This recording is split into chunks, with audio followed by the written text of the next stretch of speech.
Good morning, everyone. Thank you for having me in this important conference. It's a pleasure to be with you today, even if only remotely. I'm Andrea Costa, Group Sustainability Manager at AFV Beltrame Group. Today, I'll share how a 120-year European steelmaker is navigating through the low carbon transition in hard-to-abate sectors. Hard-to-abate sectors are the industries that is difficult to decarbonize. In my presentation, we will see two points, a short view of a company profile. And after that, I share with you our strategy in terms of sustainability and decarbonization. We will speak about the approach to sustainability, so the organization, the KPI, and so on. And after that, we will see our decarbonization journey. So our decarbonization plan that is very important for us for the implementation for the next coming years.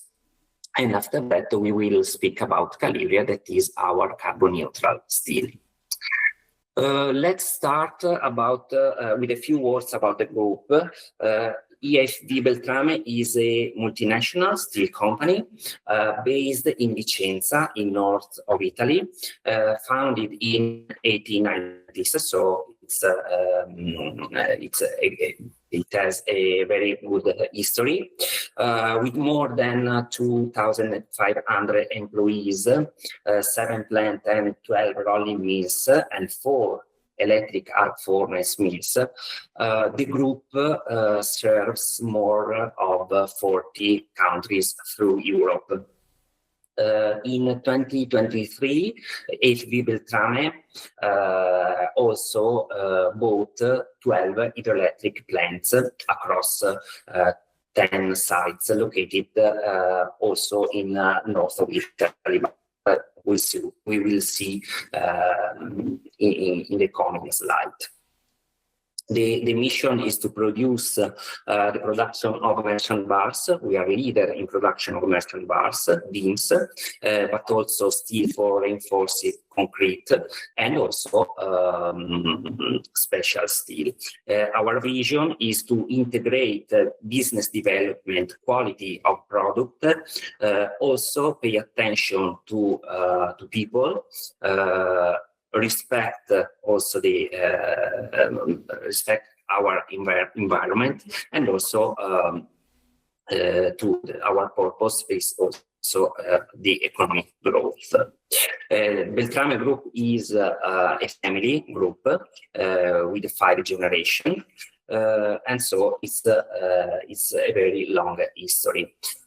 Started in 1896 as a small mechanical repair. The group, the company operate in the first year, in the first part where we have the Italian industrialization, and develop its production to include the steam engine, compressor, pumps, and so on.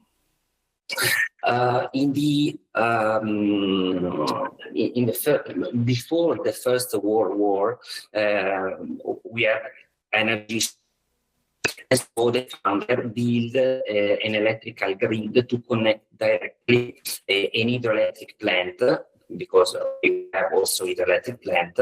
We also built a grid that can directly connect the production plant with the energy production site. So we have also a long history in that.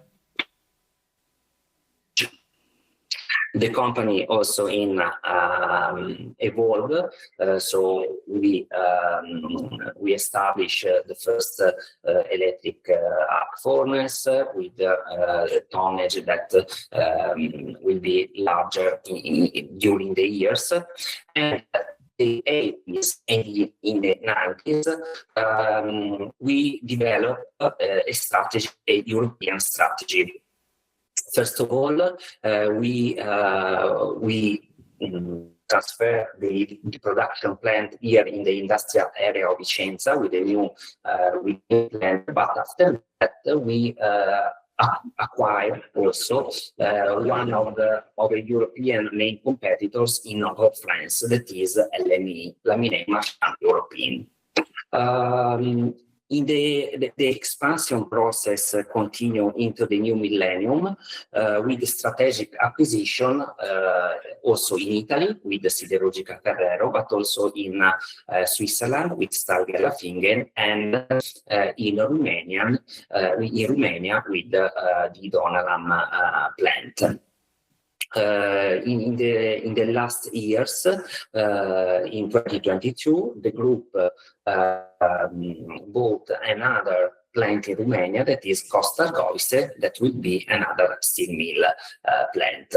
And in 2024, bought finally all the 12 renewable energy plant that was separated from the main business. So you can see that yes, in Vicenza we have the headquarters, but we have other sites in Italy, in northwest and in the center of Italy. We have a production plant in Switzerland, in France, and in Romania. This is some view of the plants. As you know, we are a big company, so we need a lot of space to produce, to stock our material during the different stages. This is the headquarters. This is a view of our France plants, LME. This is the Switzerland, the Swiss plant, and finally the plant in Romania. So how we can operate? So our process is very important because we work using a secondary route to produce ours. What does it mean? Does it mean that our main raw material is scrap? So we bought 2 million tons of scrap in our plant, in our steel mill plants, stock in the deposit area, and after that we use the scrap. We melt this scrap using a huge amount of electricity. And after that, we have the refining process. The refining process is the process where we insert some elements like ferroalloy that can produce the steel grade that the customer asks us. After the scrap melting, the continuous casting, we will produce our semi-finished product, that is the billet. The billet can be stored in our warehouse or can also go through the process through the rolling mill. So the billet is heated another times, and give through the rolling rolls that give the shape of the final product, so profiles, angles, rounds, and so on. And finally, it is cut, weighted, and packaged and stored in our warehouses. Okay, so the main focus is that we use more than 95% of raw materials is from scrap. Okay. We produce four great group of materials, that is merchant bars, so all the merchant bars, for example, round angles, and so for different uses. We produce beams, and we produce, especially in Romania plants, special steel with specific steel grade. But also we produce rebars or reinforcing steel. Consider that we produce every year 2 million of crude steel, okay, as a group. What is this steel used for? Typically, our steel is used for construction. Okay, so we sell our product to construction uses, but we have other type of uses, for example, for automotive, for ship, for also for air handling machinery. And so our product is very cover different type of industries. Finally, to conclude the first part, we have also the group adopted an integrated management system. As you can see, all our production site is covered by certification, third-party certification according to ISO standard, in particular quality, environment, and health and safety. And we are also working to complete our ISO 50000, so the energy management system for the site that now are missing. What about sustainability now? So the core of the presentation. In 2025, AFV Beltrame Group published its fifth sustainability report. So it's very important for us to increase our level of information, okay, and so to have the information for all our stakeholders. We define a strategy that is based on 5 pillars. These pillars are health and safety, so reduce and decrease the rate of accident and at work, so it's very important for us. Water, so reduce the consumption of water that we use, especially for cooling purpose. Okay, so reduce and also to promote the closing loop circle. Waste, so the important point is to promote the recycle and recovery of materials.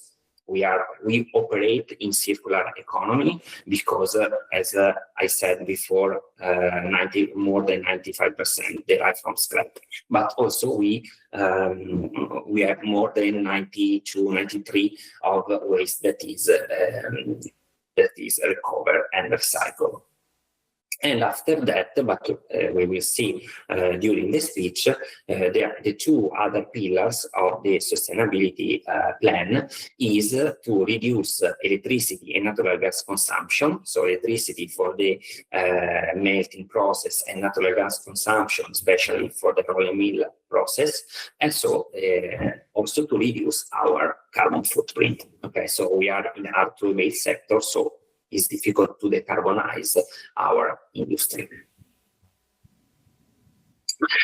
We define also a organizational structure that work through sustainability. The main point that I want to highlight you is that the head of sustainability project is our CFO, and is a very important information because the CFO has the opportunity to work directly to board of directors and also to other directors of the company, and so he could speed up the initiative and also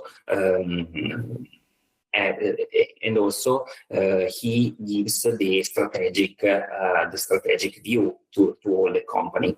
We have also some figure at group level that coordinate all the initiative, but also we have some country manager and country sustainability especially that operate directly in each plant. Every month we discuss with the board a sustainability dashboard where we can see the main KPI linked to our pillar of sustainability, and we can see every month if we have some variation from our target. And in this case, if you have some variation, you can take the correct measure, okay, to improve our processes. So the decarbonization is a part of our sustainability strategy, as we see before. We defined this strategy a few years ago, and our strategy, we are evolving every year this strategy.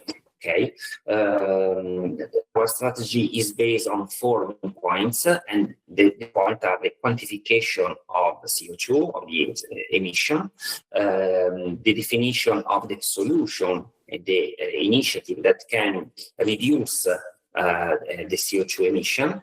After that, we set ambitious target for mid and long term, and finally also create a new brand that identify our decarbonization strategy. Just a quick recap about the emission. As you know, there are 3 types of emission. Scope 1 emission, that is direct emission, directly owned or controlled by the company. Indirect emission, Scope 2, derived from the generation of purchase or acquired electricity, and Scope 3. Scope 3 is the upstream and downstream value chain emission. And in the box on the right, you can see the breakthrough of the 3 scopes for our company. As you can see, we have 27% of Scope 1, direct emission, deriving principally from natural gas combustion and coal uses in the melting phase. We have 9%. We reduce a lot this figure thanks to our initiative related to Scope 2, and Scope 3, that is in 2024 represents 64%, so a huge amount. All our data are certified according to an ISO standard, that is ISO 14064. This is a representation of absolute emission. So you can see 2023 and 2024. Globally, the emission is 100,000 tons of CO2, so a huge amount. But as you can see, mainly Scope 1 and Scope 2, we are reducing this emission to our project that we implemented. The core of our decarbonization plan is the project. So for Scope 1 and Scope 2, we define a roadmap by 2030, and we want to put in place the project, some project. After we will see some implemented project that we have in these 2-3 years. So we define the project and group into 4 main categories. So project related to efficiency, okay, production efficiency, energy efficiency. Other type of project is related to circular economy. With the circular economy practice, we intend the possibility to replace coal as much as possible to other material, okay, not of fossil origin. After that, we will see the part related to renewable. So before we see our hydroelectric plants, but also we are investing in photovoltaic plants. And finally, also we investigate the hydrogen solution to replace partially the natural gas consumption in our furnace. Some example of projects that we implemented in these years are mainly the reheating furnaces in our plants in France, Switzerland, and Romania. It is a very capital-intensive investment, more than 50 million euros. And so they replace the furnace with a new technology can improve the productivities, but also can reduce the natural gas consumption and so the direct emission in terms of CO2. We are also investing in new ladle burners in Switzerland last years, but also we are testing some optimization and digitalization in EAF process. Okay. As I said, we are testing different material to replace coal. For example, material that have the same carbon content, but the origin of this carbon is not from fossil but biogenic. We are testing some type of material, and so we are investing a lot in renewable energy. So we are very. It's a very important point because we are in Italy for sure one of the steel company that can have 12 hydroelectric plants.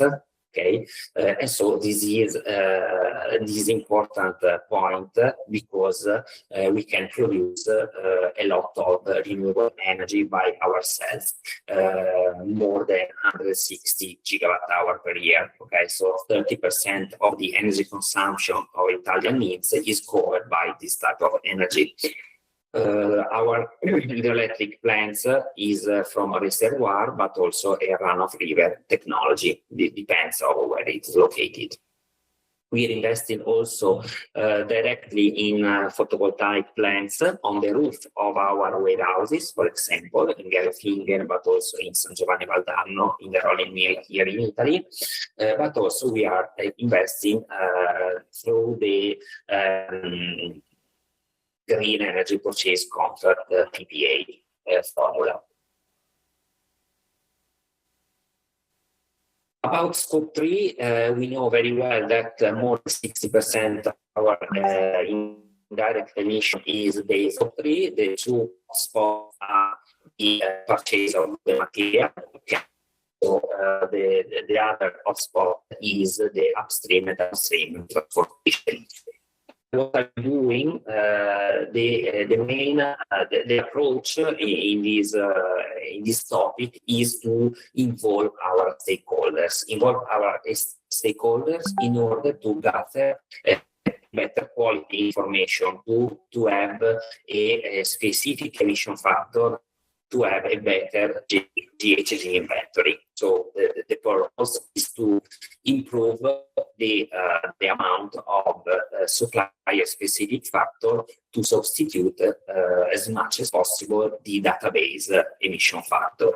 Another point related to transportation is to switch from road transportation to intermodal transportation in our route that serve in our customer that we have. About the definition of the target, we define a mid-term by 2030, in long term in 2050 targets. Okay, these targets are the long-term target is aligned with the 1.5 scenario by the Paris Agreement. We want in the boundary of Scope 1, Scope 2 and 3 upstream, we want to reach in 2030 0.47 and in 2050 0.12. This is the net zero scenario from steel sector. It's important to have an overview and to translate decarbonization into customer value, and so to see the positioning of the emission of the group compared to other peers and competitors. We said that we use the EAF process, so a secondary route process, to produce our steel. The primary route that use BOF process emit 4 times more than us. Okay, so we are in the well-positioning part. So we are well-positioning also with other peers that operate in the same route, in the same EAF process. Okay, so now our indicators Scope 1 2 and 3 is 0.52, and as you can see in the middle, this is the indicator that is direct linked to the project that we want to implement in the future, and we implemented in these during these years. After that, 3 years ago, we launched also a different brand to define our decarbonization strategy and to have a specific value for our customer, that is Calibria. Calibria is not only a product, but is the brand that identify our decarbonization journey, cover our as boundary scope 1, 2, and 3 upstream, and we want to proactively anticipate market demands, because now we want to include in our strategy to anticipate launching this type of product. We don't have some law to respect for carbon. We respect the international standard, ISO standard, to have this neutrality. For example, we concluded last month the certification for ISO 14068, that is a particularity, to modulate the process of carbon neutrality and anticipate market demand. Our purpose is to expand market share and to give our customer awareness in this topic. How does it work, the carbon neutrality? As you see before, we have a decarbonization plan, so we want to reduce by ourselves the emission, and the emission that we are not reducing by ourselves now for this part, we compensate, neutralize the residual emission according to the ISO standard with the carbon credit. So we have a carbon credit portfolio that is managed through a digital platform. In this digital platform, we put our carbon intensity for all our plants or our products, and we every year we update this carbon footprint. So we put the value that is improved from the year before. And if a customer asks for a carbon neutrality still and want to purchase this type of product, we can offer to the customer a carbon neutral product, neutralizing the emission, the residual emission, okay, through a digital system, so compensate the emission result.